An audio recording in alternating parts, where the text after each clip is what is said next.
শক্তি এক অত্যন্ত বিচিত্র বস্তু, বা বলতে পারেন অনুভূতি। পিতা সবসময় চান যেন তিনি তার শক্তি পুত্রকে সঁপে দিতে পারেন, যাতে সে শক্তিশালী হয়, যাতে তার মঙ্গল হয়।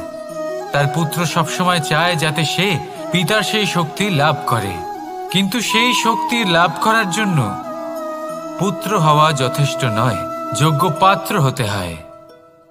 আসুন আপনাকে সহজে বোঝাই। যদি আপনি সুপাত্র হন আর আপনাকে শক্তি দেওয়া হয়, তাহলে আপনি সেই শক্তির গুরুত্ব বুঝবেন, কোথায় সেই শক্তি প্রয়োগ করা উচিত সেটা বুঝবেন। আর এটা যেহেতু অর্জন করা শক্তি হবে, সেই শক্তির অপব্যবহার হবে না। কিন্তু যদি এই আপনি কুপাত্র হন আর যদি আপনাকে এই শক্তি দেওয়া হয়, তাহলে কি হবে? দেখতে গেলে এই শক্তি আপনি দান হিসেবে পেয়েছেন, তাই না আপনি এই শক্তির গুরুত্ব বুঝবেন আর না এর প্রয়োগ আপনি জানবেন। তার অপব্যবহার হওয়া সুনিশ্চিত। তাই যদি আপনি কোনো শক্তি অর্জন করতে চান, তাহলে আগে তার যোগ্য হয়ে উঠুন। পুত্র নয়, পাত্র হয়ে উঠুন।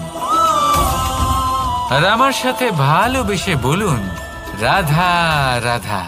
কথায় আছে, প্রত্যেক পুত্র তার পিতার প্রতিচ্ছবি হয়, আর সমস্ত প্রতিচ্ছবি চায় যেন সে তার অস্তিত্ব প্রাপ্ত করতে পারে। পুত্র চায় সে যেন তার পিতার মতো হয়, বা কখনো কখনো তার থেকেও শ্রেষ্ঠ হয়। সেটা কোনো অনুচিত ব্যাপার নয়।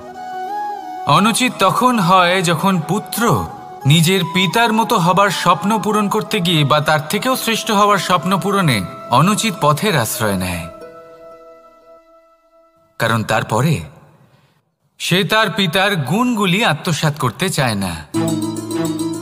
সে শুধুই এটা চায় যে সংসারের চোখে যেন আমি শ্রেষ্ঠ প্রমাণিত হই।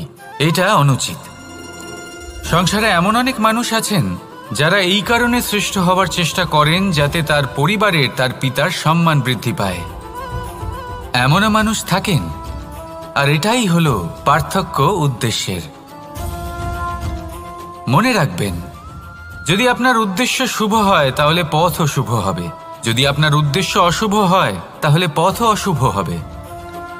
তাহলে নিজের পিতার মতো হবার চেষ্টা অবশ্যই করুন, তার থেকেও শ্রেষ্ঠ হওয়ার চেষ্টা অবশ্যই করুন, কিন্তু মনে রাখবেন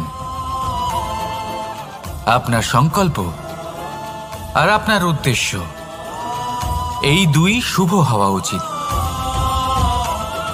তাহলে আসুন আর আমার সাথে ভালোবেসে বলুন, রাধা রাধা।